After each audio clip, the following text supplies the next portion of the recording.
অবৈধ সম্পদ অর্জনের অভিযোগে গ্রেফতার পুলিশ মহাপরিদর্শক বেনজির আহমেদ। সাবেক আইজিপি বেনজির আহমেদের 4 দিনের রিমান্ড মঞ্জুর করেছেন আদালত। দুপুরে চিফ জুডিশিয়াল আদালতে হাজির করা হয় 7 দিনের রিমান্ডের আবেদন করে পুলিশ। শুনানি শেষে 4 দিন মঞ্জুর করে আদালত। এইমাত্র গ্রেফতার পুলিশের সাবেক আইজিপি বেনজির আহমেদ। গ্রেফতার শেষে আদালতে তুলে পুলিশ 7 দিনের রিমান্ড আবেদন করলে 4 দিনের রিমান্ড মঞ্জুর করে আদালত। আসসালামু আলাইকুম প্রিয় দর্শক, ফাইনালি চলে আসলাম আপডেট ও গুরুত্বপূর্ণ কিছু নিউজ নিয়ে আপনাদের মাঝে। প্রিয় দর্শক, অবশ্যই ভিডিওটি শেষ অবধি দেখবেন। দর্শক, আপনাদের কাছে ছোট্ট একটি অনুরোধ, দেশ এবং দেশের বাইরে হলে কমেন্ট বক্সে লিখে জানিয়ে দেবেন, আর চ্যানেলে নতুন হলে সাবস্ক্রাইব করে পাশে থাকা বেল বাটনটি অবশ্যই অল করে দেবেন, কারণ পরবর্তী আপডেট নিউজ সবার আগে পাওয়ার জন্য প্রিয় দর্শক আর অবশ্যই একটি লাইক দেবেন। দর্শক, আর দেরি নয়, মূল ভিডিওতে যাওয়া যায়।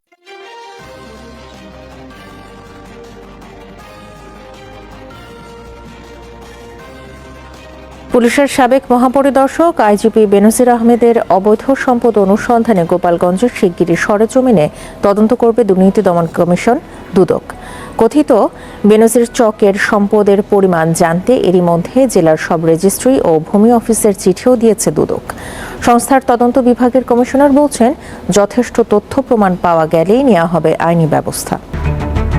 একটি জাতীয় দৈনিকে ধারাবাহিক প্রতিবেদনে বেনজির পরিবারের শত শত কোটি টাকার সম্পদের তথ্য বেরিয়ে আসে, যার মধ্যে গোপালগঞ্জের বেনজিরের চক নামে বিশাল রিসোর্ট বিশেষ নজর কাড়ে। তবে অবৈধ সম্পদ অর্জনের তথ্য অস্বীকার করেন বেনজির।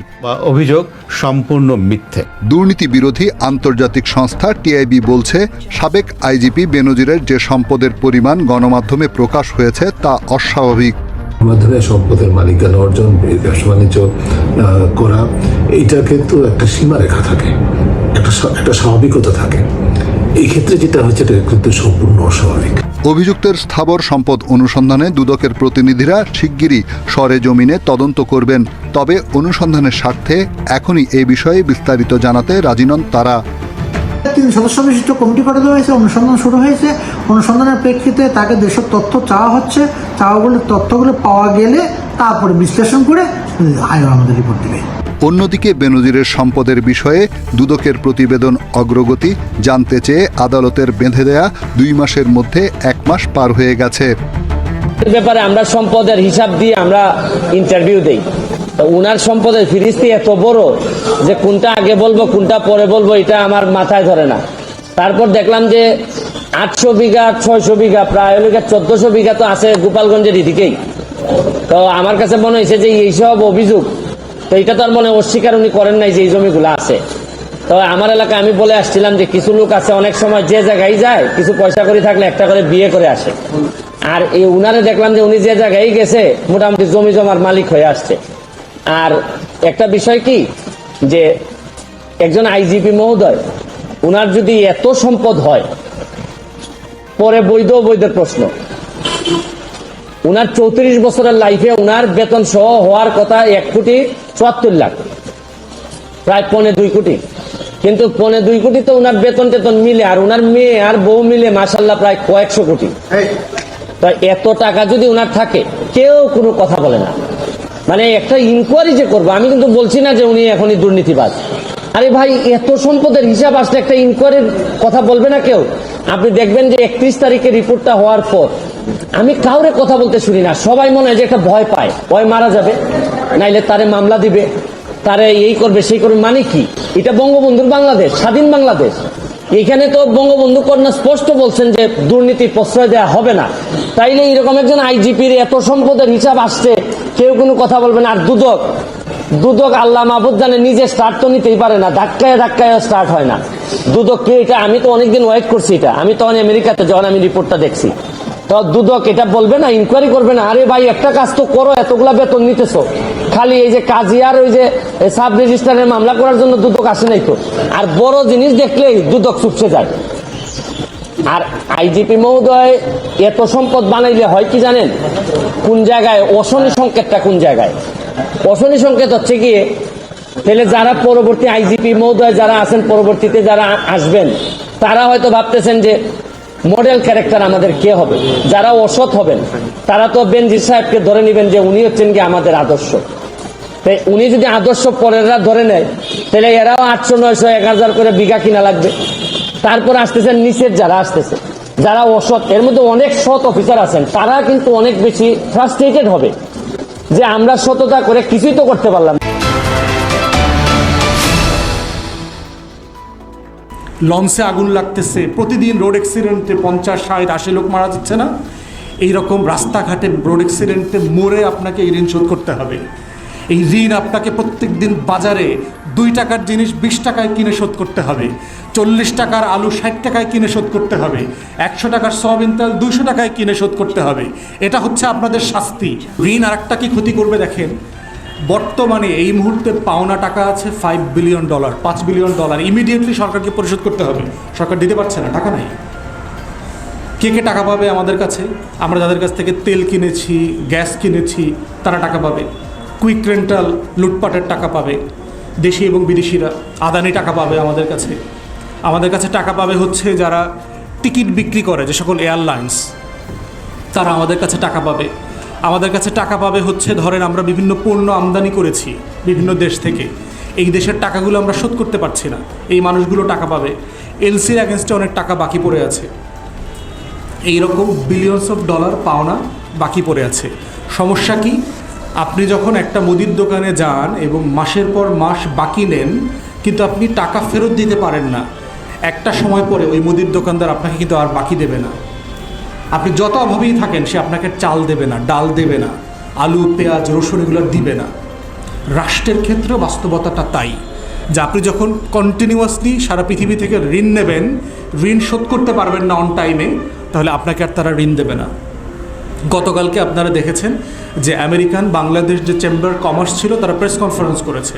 সেখানে বাংলাদেশের আমেরিকান অ্যাম্বাসির যে মানে বিজনেস অ্যাটাচে আছে, কমার্শিয়াল অ্যাটাচে আছে, সে এসে বলেছে যে আমেরিকান কোম্পানি যারা বাংলাদেশে ইনভেস্ট করেছে, তারা ট্যাক্স দেওয়ার পরেও তাদের প্রফিটের টাকা আমেরিকাতে নিতে পারছে না। সরকারের কাছে ডলার নাই, সে টাকা দিতে পারছে না। তাহলে আমি এই দেশে আমার টাকা বিনিয়োগ করেছি, আমি এখানে রাজস্ব দিয়েছি, আমার যা যা আইনি রিকোয়ারমেন্ট ছিল আমি সব পূরণ করেছি, এখন আমার প্রফিটের টাকাটা আমি ফেরত নিতে পারছি না। তাহলে এই মানুষগুলো কি এখানে ইনভেস্ট করবে? আপনি দেখবেন অনেক এয়ারলাইন্স বাংলাদেশে ফ্লাইট বাতিল করে দিচ্ছে, কারণ তার টিকিট বিক্রির টাকা বাকি পড়ে আছে, বাংলাদেশ সরকার টাকা দিচ্ছে না, দিতে পারছে না। এই হচ্ছে ঋণগ্রস্ত একটি জাতির ব্যক্তি হিসাবে যখন আপনি ঋণগ্রস্ত হয়ে দেউলিয়া হয়ে যান, ঠিক একইভাবে রাষ্ট্র এই ঋণের যে জাল, এই জালে পড়ে একসময় দেউলিয়া হয়ে যায়, তখন সে আটকে যায়। যখন আপনি কন্টিনিউয়াসলি বছরের পর বছর, মাসের পর মাস, যুগের পর যুগ আপনার আয়ের থেকে আপনি ব্যয় বেশি করবেন, ঋণ করে ঘি খাবেন, লুটপাট করবেন, তখন এই চক্রে গিয়ে একসময় রাষ্ট্র আটকে যায়। এই আটকে যাওয়া অবস্থাটা ব্যক্তিগতভাবে যেভাবে আমরা বলি ব্যক্তি ঋণগ্রস্ত হয়ে গেছে, ঠিক একইভাবে রাষ্ট্র ঋণগ্রস্ত হয়ে যায়, দেউলিয়া হয়ে যায়। এটা হচ্ছে মোটা দাগে আমাদের দ্বিতীয় সংকট রাষ্ট্রের। থার্ড সমস্যা হচ্ছে, অল্প একটু বলে ফেলেছি, এই সব কিছু মিলে তৃতীয় সংকট যেটা দাঁড়িয়েছে, দেশের কোনো অর্থনীতির প্রবৃদ্ধি নাই। সরকার প্রচুর মিথ্যা কথা বলছে যে আমাদের নাকি 7% জিডিপি গ্রোথ, 7.5% গ্রোথ, প্র্যাকটিক্যালি হওয়া সম্ভব না। আমাদের অর্থনীতির যে বাস্তবতা, আমাদের ফরেন ইনভেস্টমেন্ট নাই, আমাদের প্রাইভেট সেক্টর ইনভেস্টমেন্ট নাই, লোন ডিসবার্সমেন্ট হচ্ছে না, ব্যাঙ্কগুলো ডিফল্ট করছে লোনের উপরে। সিম্পলি আমার 6%, 7% গ্রোথ হওয়ার কোনো কারণ নাই। এটা 4 to 5% হবে আমাদের কমন সেন্সে বলে। এটা অর্থনীতিবিদরা হয়তো আরও ভালো বলতে পারবেন, কিন্তু কোনোভাবেই জিডিপির গ্রোথ এটা হইতে পারে না। তাহলে যে লেভেলের ডেভেলপমেন্ট ওয়ার্ক হচ্ছে, যে লেভেলের এমপ্লয়মেন্ট হওয়ার কথা, যে লেভেলের পুঁজির ছড়াছড়ি হওয়ার কথা, সেটা হচ্ছে না। এরপরে দেখেন যে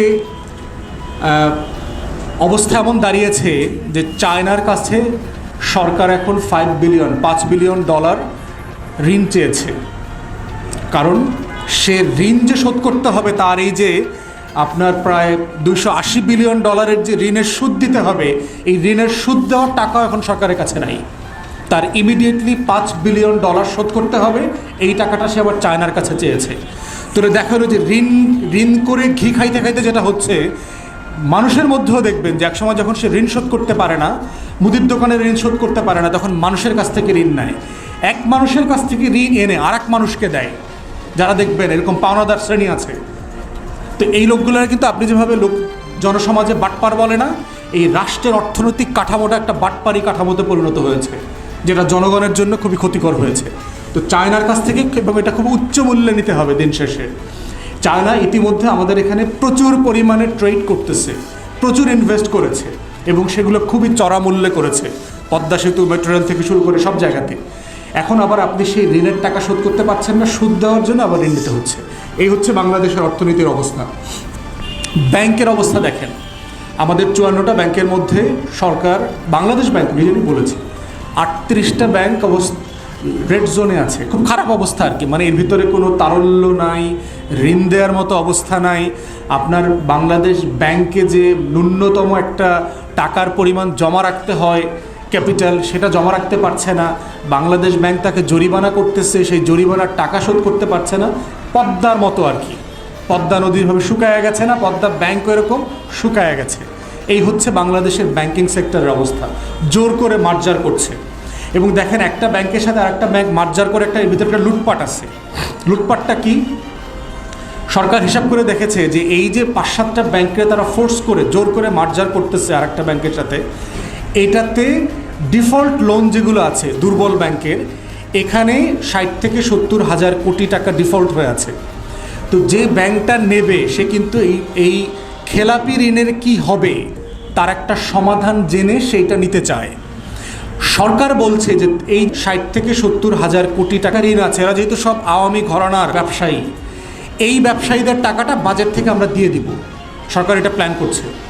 60 থেকে 70 হাজার কোটি টাকা মানে হলো প্রায় 3টা পদ্মা সেতুর টাকা, উচ্চ মূল্যের লুটপাটের টাকা। তো সেই পরিমাণ টাকা বাজেট থেকে দিয়ে দিবে। তো বাজেট কার টাকা? আমার আপনার টাকা, নইলে ঋণ করবে। আবার চিন্তা করেন, ওই যে চায়না থেকে ঋণ আনতেছে, IMF থেকে ঋণ আনতেছে, ওই ঋণ করে আবার এখানে দেবে।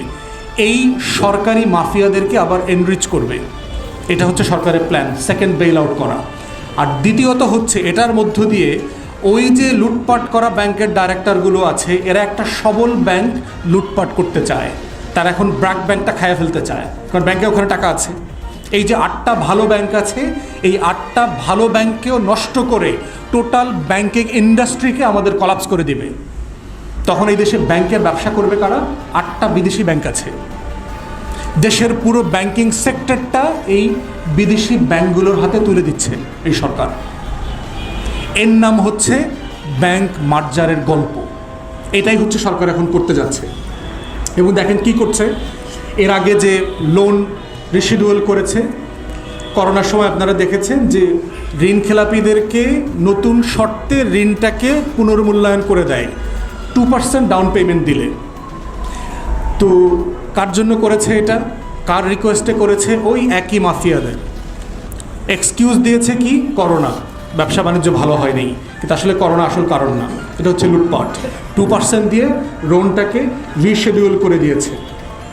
কি পরিমাণ ঋণ খেলাপি আছে বাংলাদেশে এখন? টোটাল পরিমাণ টাকার অঙ্কটা হচ্ছে $45 বিলিয়ন, 4.5 লক্ষ কোটি টাকা। আমাদের এই পরিমাণ টাকা রাজস্ব উঠতে 1.5 বছরের উপার্জন লাগে বাংলাদেশের। সেই পরিমাণ টাকা ডিফল্ট হয়ে আছে।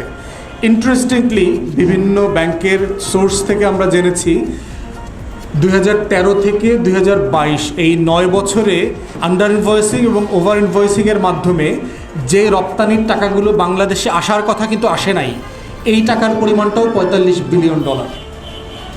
এখন আপনারা মিলায়া দেখেন যে আমাদের ডিফল্ট লোনের পরিমাণও $45 বিলিয়ন, একই সময়ে রপ্তানি করা টাকা যেটা বাংলাদেশে আসার কথা ছিল এই টাকার পরিমাণও $45 বিলিয়ন, 15টা পদ্মা সেতুর টাকা। এটা দিয়েই হচ্ছে আপনারা সবাই কিন্তু লন্ডনের ফ্ল্যাটের মালিক হয়েছেন। ওই জন্য মন খারাপ করেন না, কিন্তু আপনারাই কিন্তু ব্যাংকের ব্রাঞ্চের মালিক হয়েছেন। এই জন্য আপনাদের কারো কিন্তু মন খারাপ করবার দরকার নেই। আপনাদের গাজীপুরে রিসোর্ট হয়েছে, তারপরে হচ্ছে ফরিদপুর গোপালগঞ্জে আপনাদের ধান নদী সিঁড়ি হয়েছে, ওখানে ঘুরতে যাবেন। এই রিসোর্টের মালিক কিন্তু আপনারা এইভাবেই হয়েছেন। এই জন্য দেশবাসীর মন খারাপ করার কোনো কারণ নাই। এইসব আমরা সবাই গড়ে সবাই মালিক হয়েছে এগুলোর, ঠিক আছে? তো এই বাস্তবতাতে দেখেন সম্প্রতি IMF-এর একটা মিশন কদিন ভিজিট করে গেল, গতকালকে অথবা তার আগের দিন চলে গেছে, প্রায় 2 সপ্তাহ তারা এখানে ছিল। কারণ IMF-এর যে $4.7 বিলিয়ন কিস্তির 3rd ইনস্টলমেন্টটা বাকি হয়ে আছে, $680 মিলিয়ন। এবং তারা পরামর্শ দিয়েছে অনেকগুলো, এবং এই পরামর্শের ভিতরে অনেকগুলো লুটপাটের চিত্র চলে আসছে। তার ভিতরে একটা বলেছিল যে তারা ন্যূনতম $19 থেকে $20 বিলিয়ন রিজার্ভ রাখা, কিন্তু আপনারা দেখেছেন গত সপ্তাহে আমাদের রিজার্ভ $14 বিলিয়ন নেমে গেছে। এটার শাস্তি হিসাবে কি করেছে? বাংলাদেশ ব্যাংকের যে সকল সাংবাদিকরা, অভদ্র সাংবাদিকরা, নিয়মনীতি না মেনে বেয়াদবি করে সরকারের ভাবমূর্তি নষ্ট করবার জন্য রাষ্ট্রদ্রোহিতার অংশ হিসাবে যখন তখন ঢুকে পড়ার বদচেষ্টা করে, এই ধরনের অভদ্র সাংবাদিকদেরকে তারা বিজ্ঞপ্তি দিয়ে বাতিল করে দিয়েছে, যেন তারা দেশের কোনো তথ্য আমাদেরকে জানাইতে না পারেন। বাংলাদেশ ব্যাংকে একটা নোবেল পুরস্কার দেওয়া দরকার, কারণ তারা দেশের ভাবমূর্তি রেখেছেন। দেশ গোল্লায় যাক, কারণ যেহেতু আমরা গড়পড়তা একটা ফ্ল্যাট, একটা ব্যাংকের ব্রাঞ্চের মালিক হয়ে গেছি, আর তথ্য না পাইলেই বা কী যায় আসে। তো এই বাস্তবতায় তারা আরও বলেছে বাজেটের সাইজ ছোট করতে। আপনারা জানেন যে বাংলাদেশে অদ্ভুত কিমাকার সাইজের বাজেট দেয়। আমার আয় হচ্ছে 3 লক্ষ কোটি টাকা, 3,25,000 কোটি টাকা গত অর্থ বছরে উঠেছে। সেখানে আপনি বাজেট দিচ্ছেন ডাবলেরও বেশি, 7.5 লক্ষ কোটি টাকা, 8 লক্ষ কোটি টাকা। এই পরিমাণ ঋণ করে ঘি খাওয়া একটা রাষ্ট্র দিন শেষে ডিফল্ট তো করতেই হবে তাকে। আপনি কি পরিমাণ ঋণ নিতে পারবেন? একটা ব্যক্তির কথা চিন্তা করেন, আপনি 50,000 টাকা মাসে ইনকাম করেন, আপনি ঋণ নিলে কত টাকা ঋণ নিতে পারবেন? কারণ আপনাকে আগামী মাসে শোধ করতে হবে এটা, তা না হলে পরের মাসে শোধ করতে হবে, না হলে 6 মাসে শোধ করতে হবে। সে তো আপনি শোধ করতে পারছেন না। তাহলে IMF বলেছে আমাদের বাজেটের সাইজ ছোট করে ফেলতে, এই ধরনের অদ্ভুত কিমাকার বাজেট না করার জন্য। IMF বলেছে সাবসিডি কমিয়ে দিতে। তেল গ্যাসে তো এখন আর সাবসিডি নাই, আমাদের এখন সাবসিডি আছে হচ্ছে বিদ্যুতে আছে। তো আমাদের দেশীয় অর্থনীতিবিদরা বলেছে আমাদের সাবসিডি বন্ধ করার কোনো প্রয়োজন নেই, আমরা যদি লুটপাট বন্ধ করতে পারি। আমাদের বিদ্যুৎ খাতে যেটা খরচ, আপনি দেখবেন এর 80% লুটপাটে চলে যাচ্ছে, 80%। সারা বাংলাদেশকে আপনি বিনামূল্যে গ্যাস, বিদ্যুৎ, তেল দিতে পারবেন যদি শুধুমাত্র একটা গুড গভর্নেন্স থাকে, একটা সুশাসন থাকে বাংলাদেশে। দেখেন কেজরিওয়াল দিয়েছে দিল্লিতে সকল মানুষের জন্য, আপনি সেটা না করে কি করছেন? এখন সাবসিডি বন্ধ করবে, দোহাই দেবে। IMF বলেছে যে আপনি $1 বিলিয়ন প্রতি বছর কুইক রেন্টালে দিচ্ছেন, আপনি সেই লুটপাটটা বন্ধ করবেন না, কিন্তু আপনি মাত্র $680 মিলিয়ন, $1 বিলিয়নের অর্ধেক টাকা পাওয়ার জন্য ওইটা বন্ধ করবেন না, কিন্তু সাবসিডি বন্ধ করে দিবেন। এই সাবসিডিটা কে পায়? আমার গরিব কৃষক পায়। ওই যে সেচ মৌসুমে তাকে কম দামে ডিজেল দেয়, তেল দেয়, বিদ্যুৎ দেয়, সার দেয়, এই টোটাল সাবসিডির উইথড্র করলে ক্ষতিগ্রস্ত হবে কারা? দেশের সাধারণ মানুষ, আমার কৃষি ক্ষতিগ্রস্ত হবে। এটার সমস্যা কি হবে? গণপরিবহনে ভাড়া বাড়বে, কোচ ব্যবসা, যারা আন্তঃজেলা সফর করেন এক জেলা থেকে আরেক জেলা, তাদের সফরের খরচ বাড়বে। এটার মানে হচ্ছে তাই। তো সব মিলিয়ে আমরা যেটা দেখতে পাচ্ছি যে বাংলাদেশের অর্থনীতি গত 53 বছরে কাঠামোগতভাবে আওয়ামী লীগ সরকার ধসে দিয়েছে। এটা হচ্ছে একটা অবৈধ দখলদার সরকারের অর্জন। আপনারা দেখেছেন 190 বছর আমরা যে ব্রিটিশ কলোনিতে ছিলাম, এই কলোনির সময় যে প্রতিষ্ঠানগুলো গড়ে উঠেছিল লুটপাটের অংশ বাদে, এই প্রতিষ্ঠানগুলোকে ধ্বংস করে দিয়েছে। প্রত্যেকটা bank, insurance company, financial industry, share বাজার, বাংলাদেশ ব্যাংক, যা বলেন, আমাদের প্রত্যেকটা সংস্থা শেষ করে দিয়েছে এই রাষ্ট্রে। এগুলো কার? এই শোধ করতে হবে, ধার দেনা কার? আওয়ামী লীগের নেতাকর্মীরা মনে করছেন আপনারা লুটপাট করে ভালো থাকবেন, সম্ভব? দেবালয়ে আগুন জ্বলবে আর আপনি নিরাপদে থাকবেন, এটা হইতে পারে না তো।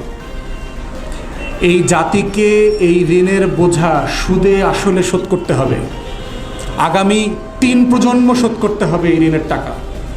তো এই সব মিলিয়ে হচ্ছে আমরা মনে করছি, আমরা দাবি করছি যে বাংলাদেশ যে ফলিং সিচুয়েশনে আছে, যে পরন্ত বেলায় পড়ে যাচ্ছে পাহাড় থেকে, এটা ঠেকানো দরকার কোনো না কোনো ফর্মে। একটা রাষ্ট্র এভাবে চলতে পারে না, একটা দেশের অর্থনীতি এভাবে চলতে পারে না।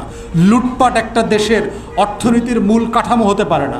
প্রত্যেক দেশে লুটপাট আছে, দুর্নীতি আছে, কিন্তু বাংলাদেশে লুটপাটটা হচ্ছে প্রধানতম অনুষঙ্গ হয়ে গেছে, যে এটাই অর্থনীতির অনুষঙ্গ। প্রত্যেকটা প্রজেক্টের আগে চিন্তা করা হয় কয় টাকা লুটপাট করা যাবে। আপনি কদিন আগে দেখেছেন ঢাকা ইউনিভার্সিটির প্রো ভাইস চ্যান্সেলর গেছে হচ্ছে এসি কিনতে গেছে ফিনল্যান্ডে, ওয়ালটনের হেড অফিসে গেলেই তো হইতো। এটা এত মূর্খ একটা গর্ধব্যে ভিসি বানাইছে যে ও ওয়ালটনের হেডকোয়ার্টারে অথবা কোম্পানিতে গেলে ওরাই দেখাই দিত যে এসির দাম কত, কয় টাকা লাগে, কখন দিবে না দিবে। সে ফিনল্যান্ড গেছে ঘুরতে, তাও 4 জন নিয়ে গেছে। একটা দেশ দেখেন মানে কি করতেছে দেশের টাকা পয়সা দিয়ে এই মানুষগুলো। আর আমার দেশের মানুষ মনে করতেছে কি সুন্দর, ভদ্র, ভালো মানুষ। মানে মনে করতেছে আমার কি, এসালম টাকা পয়সা নিতেছে, রাজা রাজায় যুদ্ধ করতেছে, হেরা হেরা খাইতেছে, মরতেছে, আমার কি?